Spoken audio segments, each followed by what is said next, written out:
Hey everyone, today I'm joined by Quinn.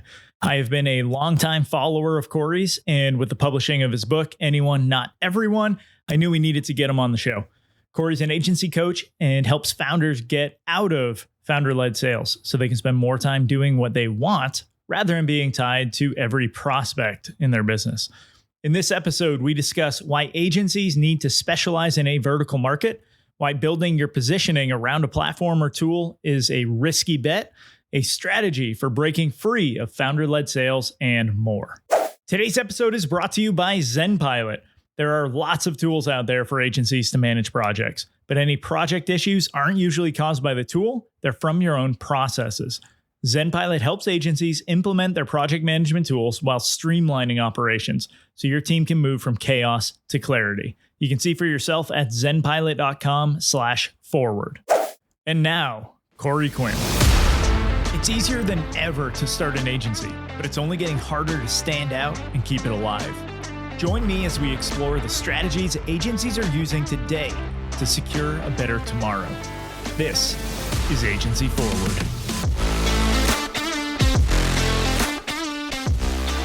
So why specialize your agency?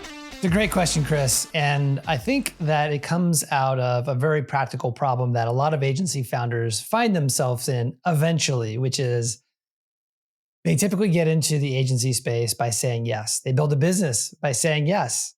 And eventually saying yes begins to work against them.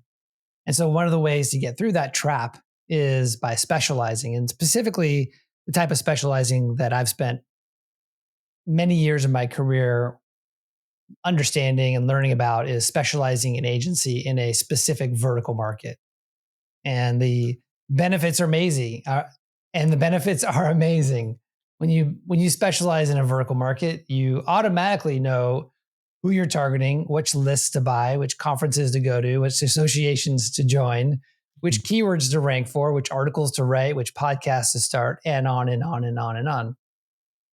Another great benefit of being a specialist as an agency is that effectively you get to charge more, because by specializing, you become the best in the world at solving a very specific problem for a specific audience. And who wouldn't want to charge more for their services? So there's a lot of benefits there. Yeah, that was actually one of the parts I liked in reading your book, that generalists are generally viewed as being cheaper, right? And just a lower cost. And it makes complete sense, but I just never thought about it that way. Like that people are actually going to be like, oh, like I know I don't have to spend a lot on you because you say you do everything. Right. Like, exactly. Yeah. Yeah. So just to build on that, if you look at the sort of the medical model where you have a general practitioner, typically they're not going to make the same amount of money as the neurosurgeon who is a specialist, a highly sought after specialist.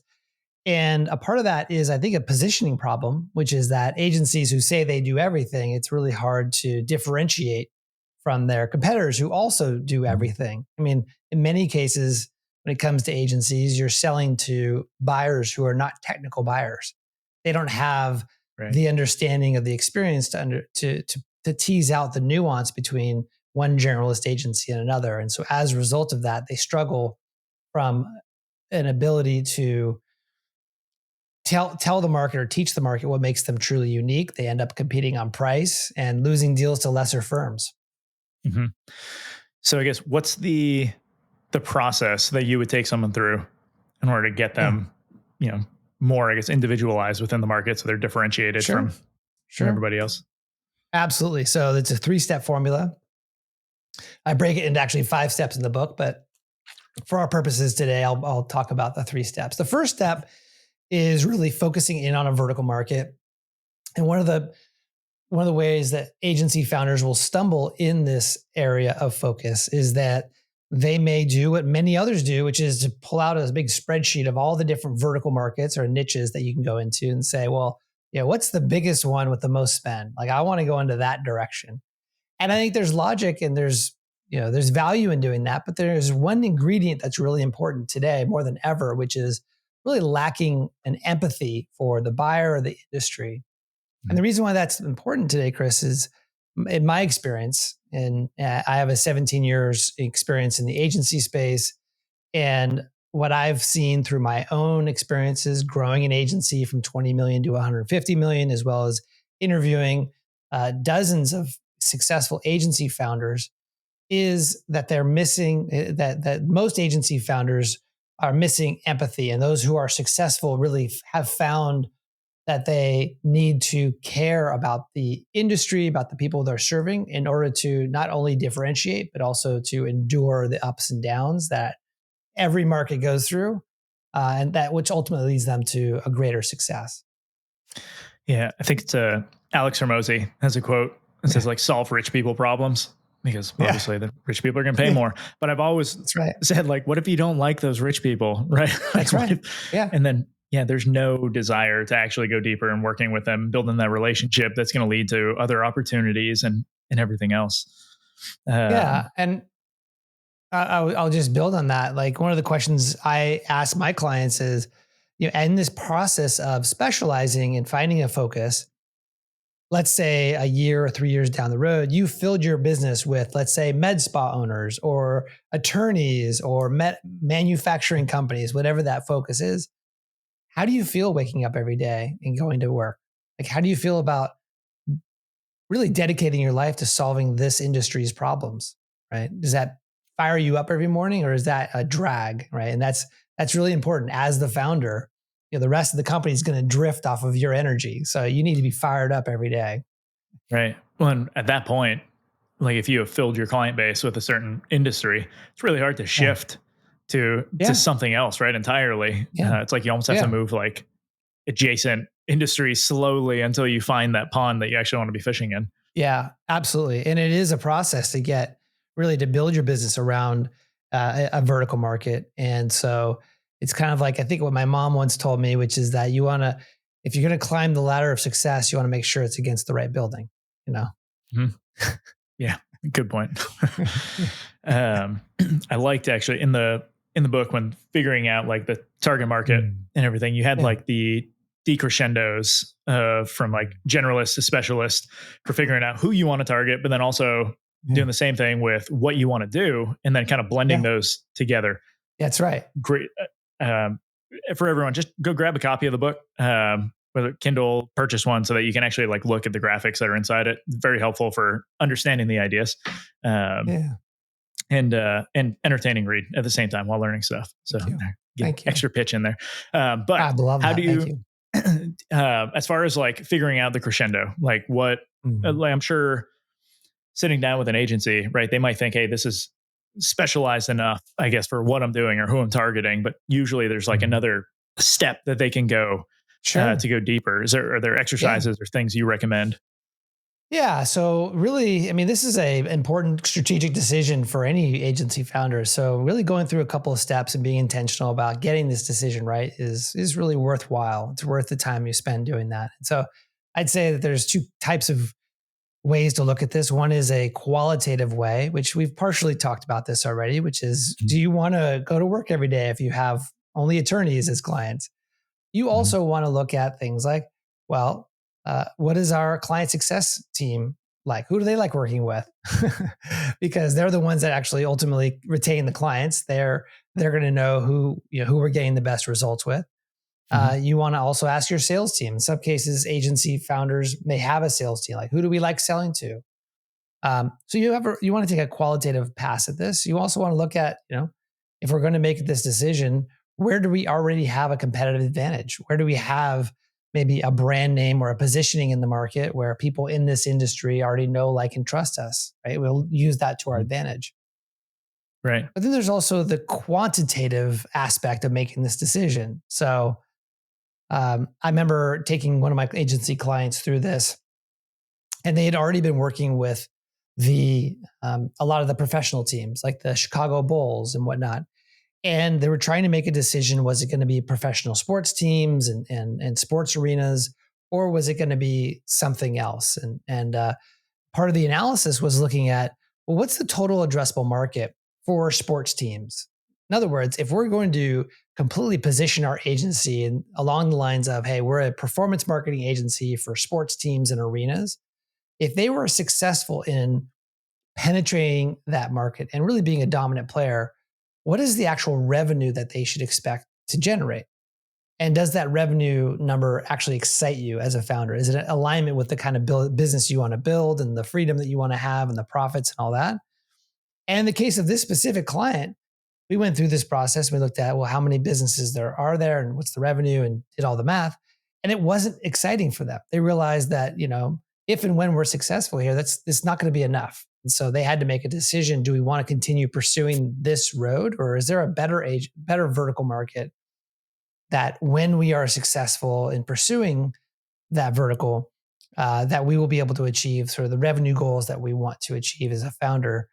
And what's interesting is, so they abandoned the sports arena and the sports teams approach, and they still have those clients, but they are focusing now, interestingly, on digital health. It's something that they are passionate about as a brand. It's a growing segment. And as a result of that, they're now in the process of completely repositioning and rebranding their whole agency in this new direction. Right. And then, by having that growing segment, it's like you're not capping yourself. There's only so many professional sports teams that are going to be added within the next 10 years. Right. Exactly.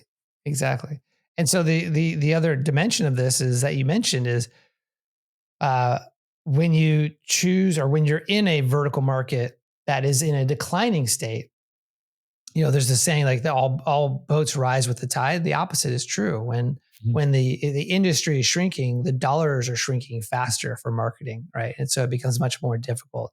So it's definitely one of the aspects of this process is, while I may have a great brand name in, let's say, higher education, is this truly something that makes sense for our agency over the long run? So these are all really important questions to consider. Because once you make that decision, there's a lot of work to be done with regard to positioning and messaging and go to market that fall on the heels of this. So getting this question right of where do we want to focus is extremely important. Right. And just talking about, I guess, shrinking segments is probably a good segue into talking about the status quo competitor, where I'm sure if the market is growing, then we have there's more opportunity, right? There's a better chance you're going to be able to kind of figure this out. If it's shrinking, now that status quo is probably getting tighter. Like, more people are not hiring out because money is tighter, and so the status quo for them is to figure it out in house as they're struggling to kind of make it work when really that industry is probably failing. But are you seeing any change with the adoption of so much tech now, right? And AI and all of these things, with that status quo competitor kind of being a more difficult competitor to overcome as an agency? Yeah, well, I think when it comes to AI, I believe that most companies, just like they don't have a marketing department, that's why they hire an agency, they don't have an AI department. And as a result of that, they're dependent on external specialists to help them to figure out, well, how do we apply AI to our world? I'll give you an example. My wife is a psychiatrist, and like any other industry, it's being impacted by AI, right? And she's not in there watching YouTube videos about how to use ChatGPT for psychiatrists. She's working with a specialist who's a thought leader in AI in psychiatry to learn exactly what to go and do and how to execute, much more tactical. And so the reason why I bring this up is that I think that agencies today are very well positioned to become that advisor for AI and how to apply AI to a specific vertical market. Now, those agencies that are already specialized in, let's say, med spas are going to already understand how a med spa business grows and all about marketing that med spa. So they're in a much better position to be able to apply AI and to be able to be that thought leader or that trusted advisor in that domain as well. So kind of a roundabout way of saying is, I think that AI specifically presents an opportunity for agencies to offer more value than they are today. Yeah, that's a good optimistic look. Not a lot of people have. I like it. But it really does come down to seeing the patterns within a space to be able to know how to deploy that AI, right? If you're not really specific on your target audience, then you're you're not necessarily going to know how to solve all of those problems separate from the marketing. I'll speak to that, kind of underline that and highlight that in the regard of those businesses that have specialized not in a vertical market, but on a platform or a tool. Like for instance, the classic one that I talk about is Vine. Well, so Vine was like TikTok, but like 10 years ago, right? For those who weren't around. And those agencies who became like a Vine agency, Vine specialist that was all about doing short form video. The challenge that they face is, well, Vine got shut down by Twitter. No more Vine. So what do they do with their agency? They've already invested all this capital and time and resources into building that positioning. Versus if you build your positioning around med spas, Vine may come and go, TikTok may come and go. All these different tools may come and go, but the challenges of the med spa industry, there'll always be a demand for a specialist to be able to solve the challenges regardless of the tool. And that's why I think it's a superior way to position your agency versus on the platform. Now, I understand, Chris, that you came from a HubSpot focused agency, one that built their positioning on HubSpot. So how do you think about this? What's your perspective on that? Yeah, so a lot of our leads and everything came from HubSpot within the partner ecosystem, and a lot of the relationships for doing everything. And so we solely made websites on HubSpot, and we turned down a lot of WordPress sites. However, we had the ability to do websites anywhere. Our team was still knowledgeable in WordPress, all the Webflow, all the other spots, but it was it gave us the ability to kind of just narrow the tools we were learning. I think we were a little different because we also created software called Sprocket Rocket to rapidly create websites on HubSpot. And so people could purchase a license as well, but we'd really made it for us to be able to not have to keep like building from scratch everything. It's like, no, we have this series of templates and modules that we can deploy. And so we kind of further anchored ourselves on HubSpot. But if HubSpot, I mean, I don't know if this will ever be the case, but if HubSpot just went bankrupt, gone tomorrow, we got to completely shift everything the agency is doing. Right. And so, we had some like risk mitigation with like some redundancies for other platforms, but we didn't really like need to use them. And so even we're not going to be as, I say we as if I'm still working there, but like the agency wouldn't be as specialized and differentiated if it had to go into another market, right? There's another WordPress agency that's been doing it now for 10 years and has nailed down their piece of the market. And if we had to go compete with them after being a HubSpot agency, we're not going to be able to win that fight as easily as we'd hope. Yeah, and I think the reality is that that's true for even verticals or industries themselves, right? They go through different cycles, but I remember interviewing a HubSpot premier agency, and the challenge they faced was that they were early in the HubSpot world, but then a lot of other agencies caught wind of this amazing positioning, right? HubSpot agency. And as a result of that, they were not so special anymore. So they had to continue to figure out like, how do we further refine our positioning to be not only a HubSpot premier partner, but also something else. And in their specific case, they went into manufacturing. So it was HubSpot for manufacturing, effectively. I think if you, actually I can just check it right now. HubSpot partners ecosystem. It was last time I looked, it said like it was the best 3,000 agencies. Yeah. There you go. And it was just like, really, can we all be the best here? Yeah. Well, so this link is 1,049 best agencies of 2024. It's like, that's a lot of agencies to sort through to look. Find. And as a buyer, like how do you sort through that? Like, how do you, like, where do you start? Right. So it's it's a great question, especially if you have an agency that's dependent on these type of leads to come in to grow. Right. Yeah, it was something I was talking to Pete Caputa about, where if someone comes to you and says like, hey, do you know an agency that can help me? It's like, you need more information, right? Like, well, tell me like what's your industry? Like, you want someone who can do your website. You want someone who can do your ads. And the more specific they can get on what they need, then the easier it is to like pair up one of these agencies and send the referrals over. But usually people aren't like, they're just saying, hey, can you help me? And you're like, oh, well, go check out the HubSpot ecosystem. And it's like, now that agency's in competition.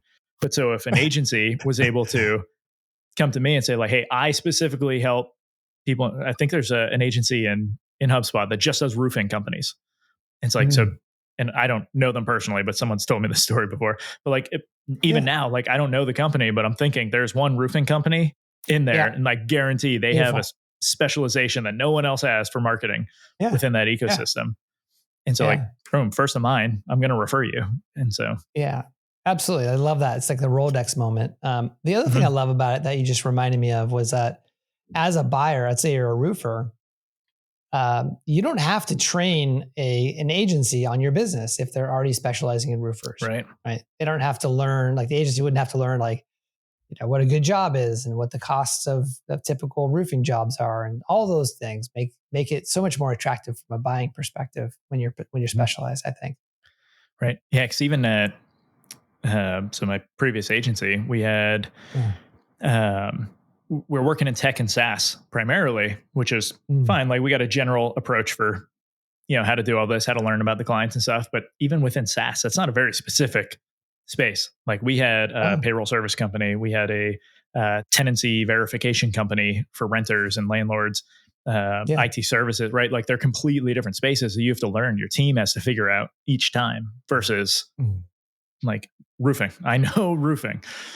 Yeah, exactly. And you get the benefit also of the repeatability. You mentioned you develop some software to help you to streamline operations, to kind of help you to jumpstart the product development, the websites. But you also get those opportunities to operationalize your agency.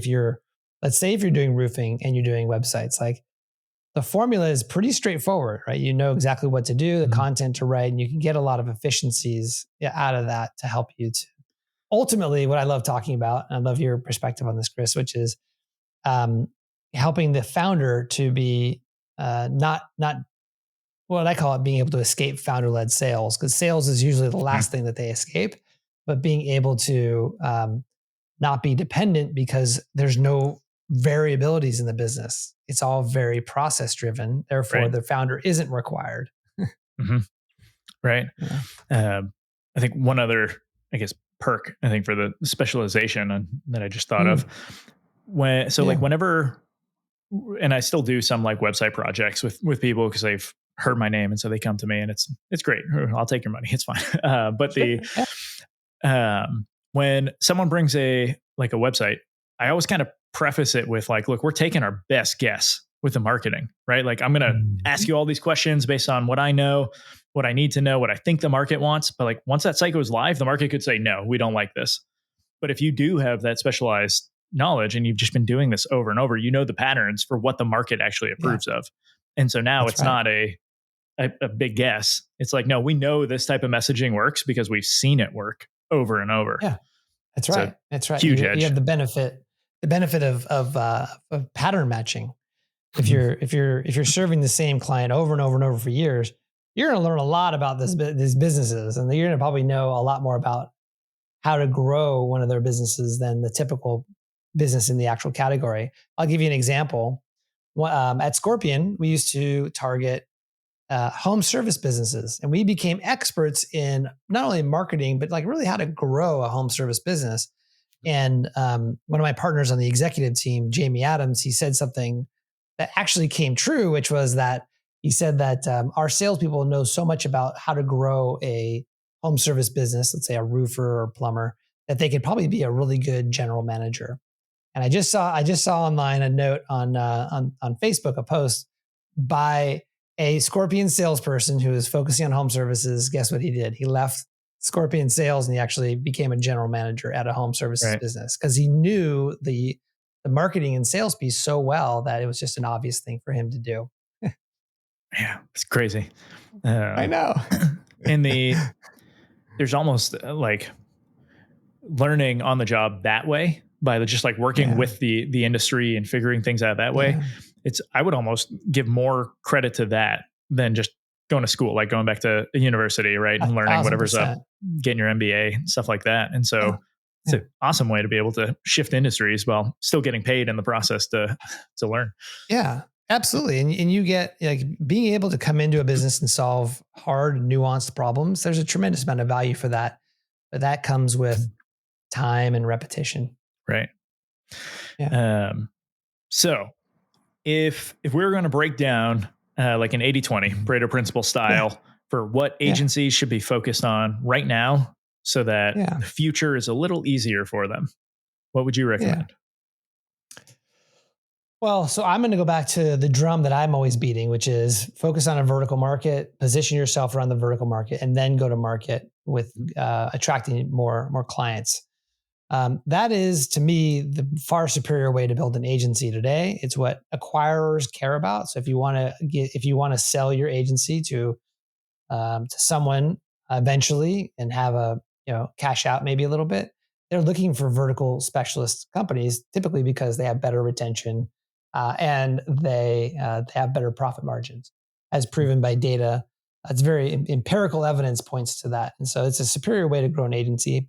I'm biased, but that's what I believe, and so they need to be agency founders should be working to specialize. Like that is it creates a competitive advantage, creates a moat around your agency, and it gives you a better shot at having a sort of a durable business over the highs and lows. So that is what they should be doing. Besides all the the AI advice, which is I'm sure very frequent. Certainly pay attention to AI and figure out ways to leverage AI to streamline operations while adding the same as or more value. All those things are very straightforward. But I think the hard thing is the specialization. Right.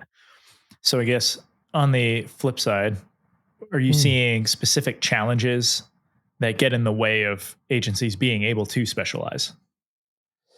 Yeah, it's typically the founder is the one that's getting in the way of specializing, typically because I think as humans, especially founders of businesses who've been trained to say yes. I think the challenge is starting to say no to good business, people wanting to come and hire agency, money in hand, being able to say no to that business as a founder is really difficult. Typically, they'll continue to say yes until they've tried everything else. And what I mean by that is they've said yes to too many people, they're losing employees, they're losing clients because it's just too much chaos, too much variability in the business.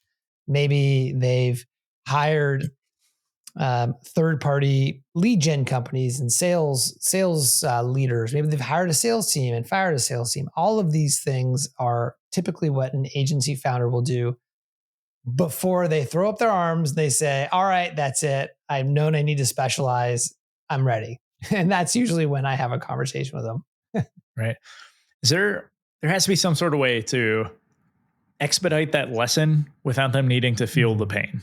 Or do you think it's like you just got to go through the paces to learn this one for yourself? You got to go through. I mean, the only shortcut is, and this is definitely the exception, not the rule, but the exception is an agency founder who is coming from an environment where they already understand that vertical market. So as an example, a child of a family, mother and father who are dentists, right? They came up and grew up in a family of dentists. They understand the business and they like marketing. And so they're going to get to, dental marketing. Or maybe I interviewed a gentleman who used to work in pharmaceutical sales for Merck and Pfizer and all these things. And so he understood that business. He worked in that business for 15 years. And so it was an obvious thing for him to step out and start an agency focusing directly on the pharmaceutical industry. He had his relationship and his experience. But most guys, like most people, guys and gals, will start by just putting out a shingle, going on Facebook and saying, "Hey, I'm starting an agency. Who needs help with lead gen or whatnot?" And they get some level of success by saying yes. So, what would you say causes founders to stay stuck in founder-led sales? I believe it's a combination of three things. Number one is just not having a clear focus on who specifically they're selling to. And when that happens, so number one is focus. So the challenge with focus is that when you don't have a focus, when you're a generalist, typically the sale is very bespoke, right? The founder will come in and they'll put together some fancy offering because they're doing it on the fly. It's basically impossible for a salesperson to come in and replicate that. They're not the founder, right? So the focus drives a lot of repeatability in sales. Number two is having this watered down positioning. We talked earlier about some of the struggles with being a generalist, and that you have a hard time differentiating yourself from all the other options, right? You end up competing on price, losing deals to lesser firms. So that's number 2. And then number 3 is not having a very clear way to build pipeline when the founder is not out pounding the pavement, doing the networking, and going out and tapping into their resources. So when you have all 3, lack of focus, watery positioning, and a lack of a sales plan that's founder independent, guess what happens? Every single time the founder gets sucked right in the middle of sales, and they just cannot break free. And so typically what the founder will do is they'll try to do some different type of lead gen campaign or marketing campaign, go to a conference and all these things. And the challenge is that it's kind of like the tip of the iceberg. That's what you're seeing all these other agencies doing. They're doing webinars, they're doing all these different tactics, where underneath the surface of the water, where the majority of the value is created from a go-to-market perspective for an agency, that work is not the digital marketing and all of the acquisition stuff. It is the focus and the positioning. When you get those 2 things right, the last step, which is going out and acquiring more prospects through marketing and sales, that actually becomes the easy thing to do. So you would recommend, like, don't bother bringing on a sales team until you have those 3 pieces work through, so that you can actually hand things off. Work through it. Right. Exactly. Because the challenge becomes, if you don't have the razor sharp positioning and the focus on a specific vertical where you have that client intimacy, you're able to demonstrate that you're an insider. When you're missing all of that, the marketing becomes very limp and lame and not effective. And so, yeah, I believe, and based on my experience and what I've seen others do really well, is you start with the positioning. Right. Makes sense. Well, Corey, this has been a great conversation. I want to hit you with 2 final questions, with the first being, let's go. Besides your own book, because we're going to do another shout out for that in a second. What book do you recommend every agency leader should read? One of the books, it's a great question. And whenever I'm asked this, I immediately think of John C. Maxwell's book, 21 Irrefutables of Leadership. And I love it because I actually have a fond memory. Back when I was at Scorpion, we had a 9-person executive team. We all read the book together, and we would, the book is basically made up of these irrefutable laws. And we would name the laws when we were violating one of these leadership laws. After we read the book, we would name it. It's like, oh, this is the law of the lid. And so it became a really good way for us to see our blind spots and really grow as an organization just by applying the 21 irrefutable laws in this book. So I highly recommend it. That's an awesome approach too, with essentially doing book club style, but then pointing it out. Cause if you want to ingrain that in the entire team, that's going to happen much faster. Yeah, we had to call each other out too. It's like, hey, Chris, you're violating the 3rd law. Let's talk about this. Yeah, that's awesome. And then last question, where can people hear more? Thank you so much. So my book, as you mentioned, is Anyone, Not Everyone. And for your listeners, you can go right now to my website, anyoneNotEveryone.com, and get access to the audiobook for free. You can listen to the entire audiobook, don't have to pay any money, just have to go to the site, and you can start learning and applying the 5 steps that I teach in the book to escaping founder-led sales by going from a generalist to a vertical specialist today. Awesome. Corey, thanks for joining. This has been an awesome conversation. Absolutely. Great. Thanks for having me. That's the show, everyone. You can leave a rating and review, or you can do something that benefits you. Click the link in the show notes to subscribe to Agency Forward on Substack. You'll get weekly content, resources, and links from around the internet to help you drive your agency forward.